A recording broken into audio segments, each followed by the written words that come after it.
अस्सलाम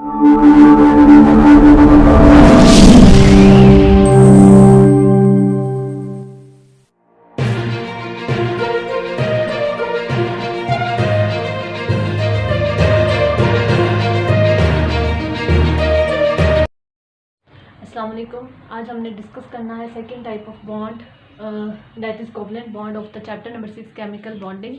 ionic bond हमने discuss कर लिया था। Now let us discuss the covalent bond. What is covalent bond? A bond formed by the mutual sharing of the electrons. मतलब कि दो एटम्स के दरमियान अगर इलेक्ट्रॉन्स की म्यूचुअल शेयरिंग होगी तो उसे हम एज अ रिजल्ट जो बॉन्ड बनेगा उसे हम क्या देते हैं? Covalent bond. ठीक है। तो यहाँ पर अब म्यूचुअल शेयरिंग का मतलब ये होता है कि जिसमें दोनों एटम्स पार्टिसिपेट करेंगे इन बॉन्डिंग। ठीक है। अब एक एटम अगर इलेक्ट्रॉन दे रहा है तो एट द सेम टाइम दूसरा एटम भी इलेक्ट्रॉन देगा, तो उसके रिजल्ट में जो बॉन्डिंग होगी उसे कहेंगे कोवलेंट बॉन्डिंग। अब जो एटम्स हो सकते हैं वो सेम भी हो सकते हैं दोनों, वो डिफरेंट भी हो सकते हैं।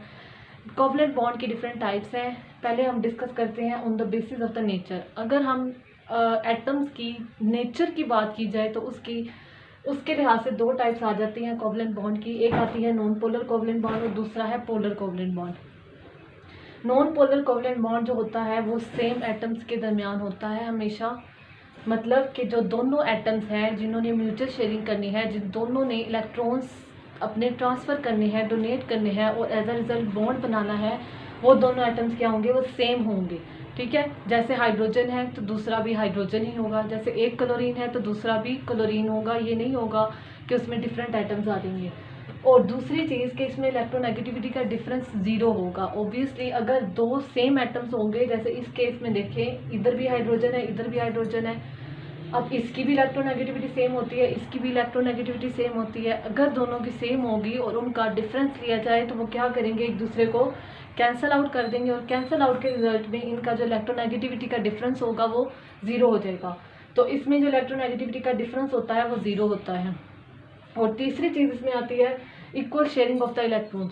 अब ये जो एक इलेक्ट्रॉन ये डोनेट कर रहा है और एक इलेक्ट्रॉन ये डोनेट कर रहा है, दोनों हाइड्रोजन, वो क्या करेंगे? वो दोनों इक्वल कैपेबिलिटी से इलेक्ट्रॉन्स को अपनी तरफ अट्रैक्ट करेंगे। मतलब कि दोनों की इलेक्ट्रोनेगेटिविटी ऑब्वियसली सेम है, तो सेम होने के रिजल्ट में क्या होता है कि ये हाइड्रोजन भी उतनी ताकत से इलेक्ट्रॉन को अपनी तरफ खींचेगा, इलेक्ट्रॉन पेयर को, और ये हाइड्रोजन भी उतनी ही ताकत से इलेक्ट्रॉन पेयर को अपनी तरफ खींचता है।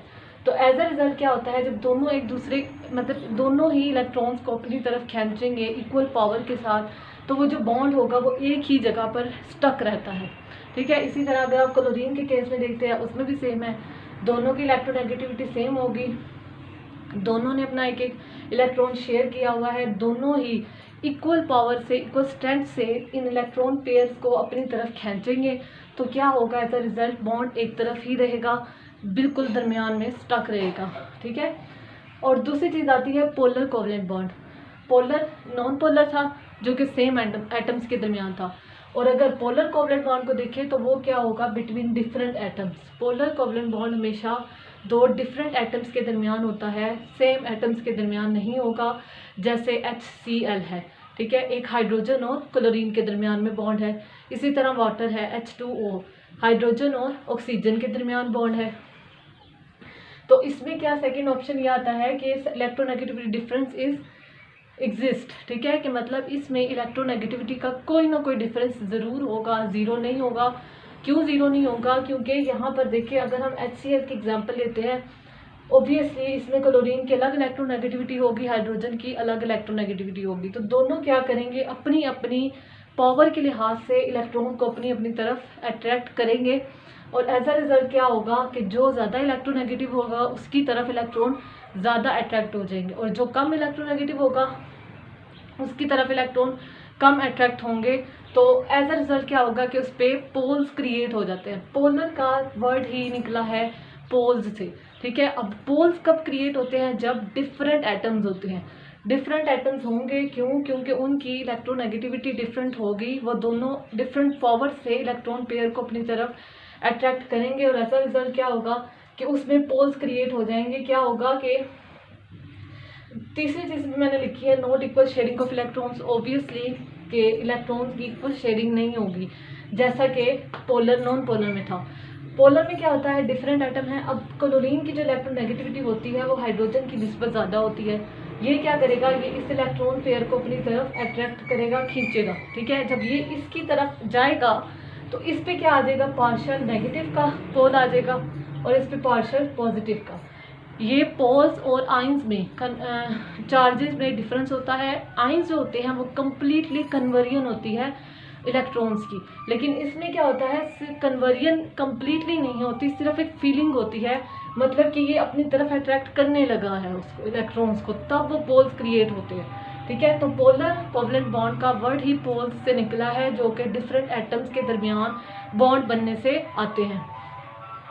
दूसरी एग्जांपल आ जाती है वाटर की, जिसमें हाइड्रोजन और ऑक्सीजन के दरमियान बॉन्ड बनाया गया है। इसमें क्या होगा कि ऑब्वियसली ऑक्सीजन की जो इलेक्ट्रोनेगेटिविटी होती है वो ज़्यादा होती है, तो एज अ रिजल्ट क्या होगा, यहाँ से ये इसको अपनी तरफ खींचेगा, यहाँ से ये इसको अपनी तरफ खींचेगा, इस पे आ जाएगा पार्शियल पॉजिटिव, इस पे आ जाएगा पार्शियल पॉजिटिव और इस पे आ जाएगा पार्शियल नेगेटिव, ठीक है। अब यहाँ पर दो एक्सेप्शनल केसेस आ जाते हैं, एक है CCl4 का और एक है CO2 का। अगर हम on the basis of nature देखें तो जो CCl4 है वो होना चाहिए, यहाँ पर कौन सा बॉन्ड इसमें होना चाहिए, ऑब्वियसली पोलर, ठीक है। कंपाउंड कौन सा होना चाहिए, पोलर कोवलेंट, पोलर कंपाउंड होना चाहिए। लेकिन वो क्या कहता है, वो कहता है कि जो CCl4 है ये नॉन पोलर कंपाउंड है। हालांकि अगर आप इसमें एटम्स देखें, खोल के अगर इसका स्ट्रक्चर देखें तो ये क्या है, ये पोलर बन रहा है क्योंकि डिफरेंट एटम्स हैं, ठीक है, क्लोरीन और कार्बन है। लेकिन वो कहता है कि ये नॉन पोलर कंपाउंड है। क्यों नॉन पोलर कंपाउंड है, इसमें आ जाता है कि ये देखिए, ये अगर हम इसका स्ट्रक्चर खोल के ड्रॉ करें तो यहाँ पर क्या होता है कि क्लोरीन क्लोरीन क्लोरीन क्लोरीन, इस पे भी नेगेटिव पार्शियल नेगेटिव चार्ज है, इस पे भी और इस पे भी, लेकिन कार्बन पे पार्शियल पॉजिटिव चार्ज होता है। अगर तो स्ट्रक्चर लीनियर आ जाता है ना, लीनियर का मतलब होता है बिल्कुल सीधा ऐसे, तो वो क्या होता है कि वो उसके जो अगर सेम पोल्स होंगे दोनों तरफ, वो एक दूसरे को कैंसिल आउट कर देते हैं। जैसे कि यहाँ पे देखें, ये वाला क्लोरीन और ये वाला क्लोरीन, ठीक है, ये एक लीनियर स्ट्रक्चर बना रहे हैं बिल्कुल सीधा। ये क्या करेगा, इसका पोल इसको कैंसिल आउट कर देगा, ठीक है। सिमिलरली ये वाले कार्बन के इर्द गिर्द जो ये वाले क्लोरीन है, ये और ये भी लीनियर स्ट्रक्चर बना रहे हैं, तो ये इसका पोल इसको कैंसिल आउट कर देगा, ठीक है। तो जब ये सारे पोल कैंसिल आउट हो जाते हैं तो इसमें कोई पोल ही नहीं रहा, तो वो कौन सा कंपाउंड बन गया, नॉन पोलर, ठीक है। अगर पोलर तो तब भी होगा जब उसमें पोल्स क्रिएट हो गए, जब पोल्स ही कैंसिल आउट हो गए तो वो कंपाउंड कौन सा बन गया, नॉन पोलर। लेकिन अगर आप एक CCl बॉन्ड की बात करें, जैसे ये वाला, ये CCl बॉन्ड की बात करें तो बॉन्ड इसमें पोलर है, ठीक है। इसमें बॉन्ड एक की मैं बात कर रही हूँ। अगर हम by ignoring all these three, अगर हम इन तीनों को इग्नोर कर दें और सिर्फ एक Cl और C की बात करें तो यहाँ पे क्या होगा, partial positive partial negative charge, तो ये कौन सा बॉन्ड कौन सा होगा, पोलर बॉन्ड, ठीक है। और पूरा कंपाउंड एज अ होल क्या होगा, नॉन पोलर कंपाउंड, ठीक है। तो ये क्वेश्चन भी आता है कि why CCl4 is a non polar compound, ठीक है।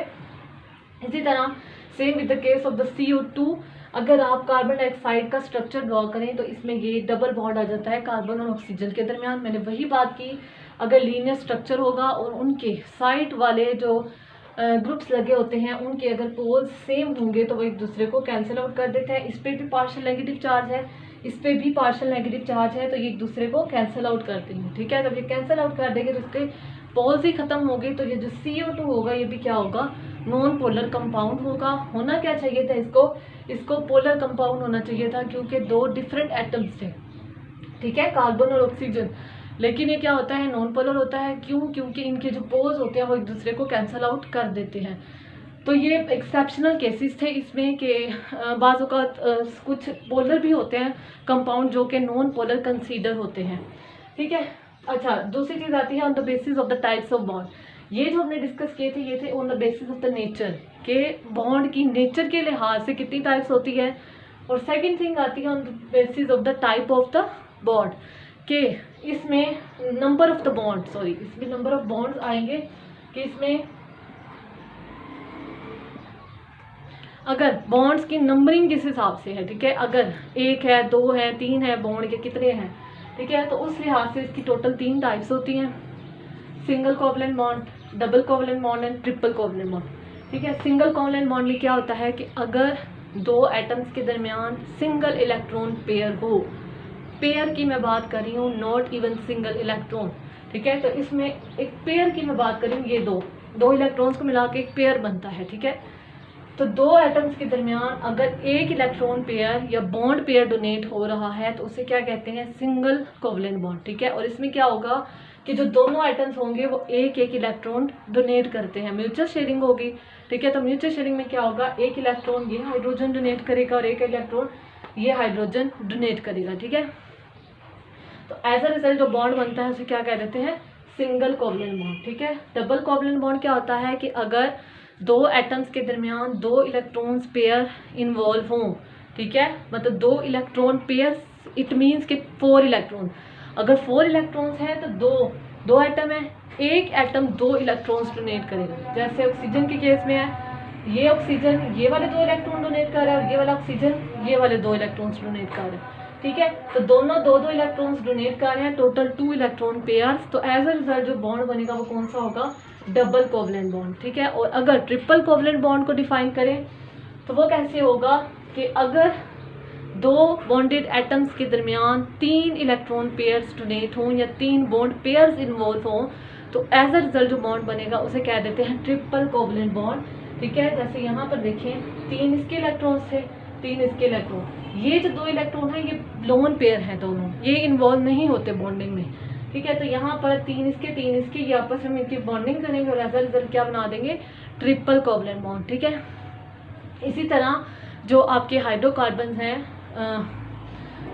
हाइड्रोकार्बन्स में भी जो कि आपने सेकेंड ईयर में पढ़ना है टॉपिक, इसमें इथेन, इथीन, इथाइन होते हैं, इनमें भी यही कोवलेंट बॉन्डिंग ही होती है, single double triple covalent bond होता है। जैसे इथेन के केस में सिंगल कोवलेंट बॉन्डिंग हो रही है, देखिए ये 2 कार्बन हैं। ठीक है, अब यहाँ पर कार्बन की वैलेंसी होती है 4। ठीक है, एक ये कार्बन का इलेक्ट्रॉन, एक ये और एक ये, 4 हो गए।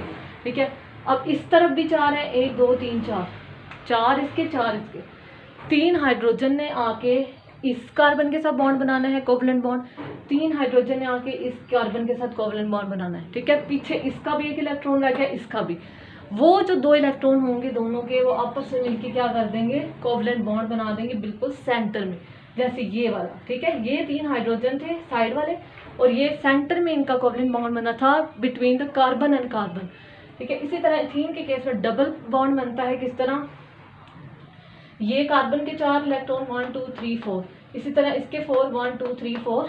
ठीक है, तो 2 हाइड्रोजन इधर आएंगे, 2 हाइड्रोजन इधर आके पीछे इसके भी 2 रहेंगे, पीछे इसके भी 2, तो इसके 2 और इसके 2 आपस में डबल कोवलेंट बॉन्ड बना देंगे, ऊपर वाला इसके साथ मिलेगा, नीचे वाला इसके साथ मिलेगा, तो ये डबल कोवलेंट बॉन्ड बन जाएगा। इसी तरह इथाइन के केस में क्या होता है कि इसमें सिर्फ एक हाइड्रोजन आके लगनी होती है, पीछे कार्बन के इसके भी 3 इलेक्ट्रॉन्स रह गए, इसके भी 3 इलेक्ट्रॉन।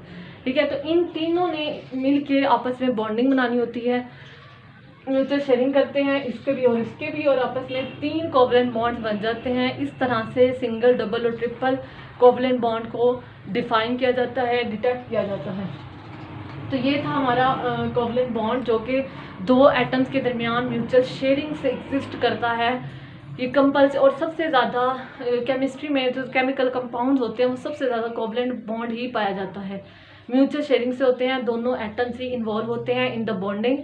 नेक्स्ट इंशाल्लाह हमने डिस्कस करना है कोऑर्डिनेट कोवलेंट बॉन्ड या डेटिव कोवलेंट बॉन्ड, वो इंशाल्लाह नेक्स्ट लेक्चर में डिस्कस करेंगे। अल्लाह हाफिज़।